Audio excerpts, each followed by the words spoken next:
സ്തുതിക്കുന്നു, സ്തോത്രം ചെയ്യുന്നു. ഇന്ന് പകൽക്കാലം സ്തോത്രം കർത്താവിൻ്റെ സന്നിധിയിൽ ദൈവമക്കളോടൊത്തായിരിക്കാൻ കർത്താവിൻ്റെ ജീവിതത്തിൽ നൽകി തന്നെ നല്ല സാവകാശത്തെ ഓർത്ത് കർത്താവിനെ സ്തുതിക്കുന്നു. എത്ര വിശ്വസ്തനായ കർത്താവ് കഴിഞ്ഞ കാലങ്ങളിലെല്ലാം നമ്മളെ നടത്തി. വീണ്ടും ദൈവസ്ഥൽ ഞങ്ങളും നമ്മളെ തന്നെ സമർപ്പിക്കാം. ഇന്നത്തെ ധ്യാനത്തിന് വേണ്ടി ഒരു ഭാഗം വായിച്ചു കൊള്ളട്ടെ. 1 പത്രോസ് 3:14. എന്നാൽ ക്രിസ്തുവിനെ നിങ്ങളുടെ ഹൃദയങ്ങൾ കർത്താവായി വിശുദ്ധീകരിപ്പീൻ. ദൈവത്തിൻ്റെ വചനം പറയുന്നത് കർത്താവായ യേശു ക്രിസ്തുവിനെ നമ്മുടെ ഹൃദയങ്ങൾ കർത്താവായി വിശുദ്ധീകരിക്കുവാനാണ്. സ്തോത്രം.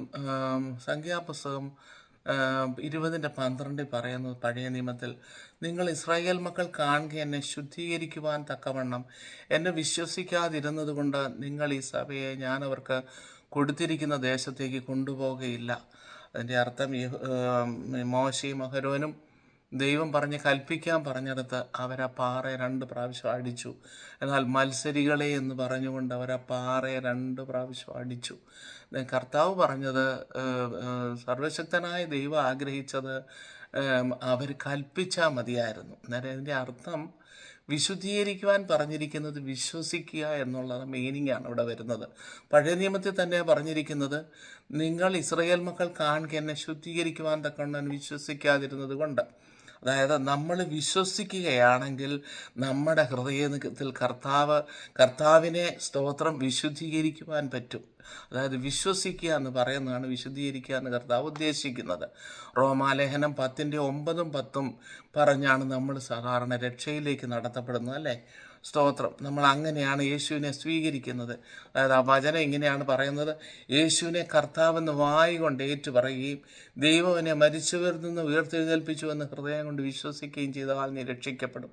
ഹൃദയം കൊണ്ട് നീതിക്കായി വിശ്വസിക്കുകയും വായി കൊണ്ട് രക്ഷയ്ക്കായി ഏറ്റുപറയുകയും ചെയ്യുന്നു. അതായത് രക്ഷകനായിട്ടും കർത്താവായിട്ടും യേശു കർത്താവിനെ നമ്മൾ സ്വീകരിക്കുക. അന്നേരം രക്ഷകനാണെന്നുള്ളത് നമുക്ക് നല്ല ബോധ്യമുണ്ട്. എന്നാൽ കർത്താവായിട്ട് യേശു കർത്താവിനെ നമ്മൾ സ്വീകരിച്ചിട്ടുണ്ടോ? അതിൻ്റെ അർത്ഥം കർത്താവായിട്ടെന്ന് പറയുമ്പോൾ നമ്മുടെ ജീവിതത്തിൽ കർത്തൃത്വം നടത്തുന്നവനാണ് കർത്താവ്. യേശു കർത്താവായിരിക്കണം നമ്മുടെ ജീവിതത്തിൽ കർത്തൃത്വം നടത്തുന്നത്. ആ കർത്താവിനെ സ്തോത്രം നമ്മൾ സ്വീകരിക്കുക മാത്രമല്ല, അവനെ വിശുദ്ധീകരിക്കണം നമ്മുടെ ഉള്ളിൽ, അതായത് നമ്മുടെ ഹൃദയത്തിൽ. അതാണ് കർത്താവ് നമ്മളെ കൊണ്ട് ആഗ്രഹിക്കുന്നത്. ഇനി മറ്റൊരു വാക്യം കൂടെ വായിച്ചോളട്ടെ.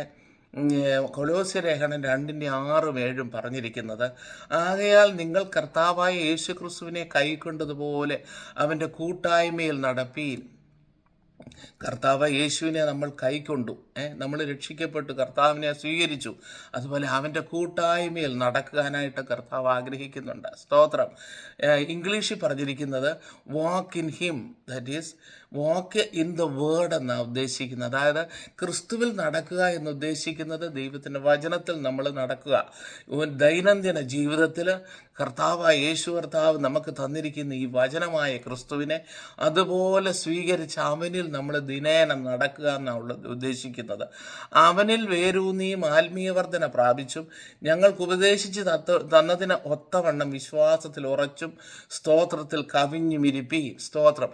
അന്നേരം നമ്മൾ ഈ ക്രിസ്തുവിൽ ജീവിച്ചു കഴിയുമ്പോൾ, നമ്മൾ ഡെയിലി കർത്താവിൽ സ്തോത്രം നമ്മളെ തന്നെ സമർപ്പിച്ചു കഴിയുമ്പോൾ, ആ വചനത്തിൽ നമ്മൾ ജീവിച്ചു കഴിയുമ്പോൾ സ്തോത്രം അവനിൽ വേരൂന്നും അവനിൽ ആത്മീയവർദ്ധന പ്രാപിക്കും. സ്തോത്രം നമ്മുടെ ഉള്ളിലോട്ട് എപ്പോഴും വരും, അല്ലെങ്കിൽ നമ്മുടെ വായിക്കകത്തോട്ട് എപ്പോഴും വരും. ഉള്ളിൽ വരുന്ന വചനവും സ്തോത്രവും ഒക്കെ നമ്മുടെ വായിക്കകത്തുനിന്ന് വെളിയിലോട്ട് ഇങ്ങനെ വന്നുകൊണ്ടിരിക്കും. ക്രിസ്തുവിൽ അങ്ങനെയാണ് നമ്മൾ നടക്കുന്നത്. സ്തോത്രം.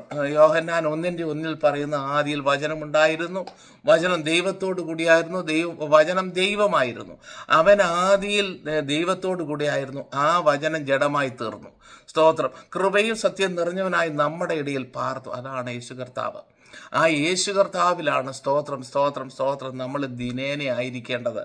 കർത്താവ് മത്തായിയുടെ സുവിശേഷം 5-ാം അധ്യായത്തിൽ പറയുന്നൊരു ഭാഗമുണ്ട്, നിങ്ങൾ ഭൂമിയുടെ ഉപ്പാകുന്നു. 5:14 പറയുന്നത്, നിങ്ങൾ ലോകത്തിൻ്റെ വെളിച്ചമാകുന്നു. സ്തോത്രം. 13-14, മത്തായിയുടെ 5:13-14.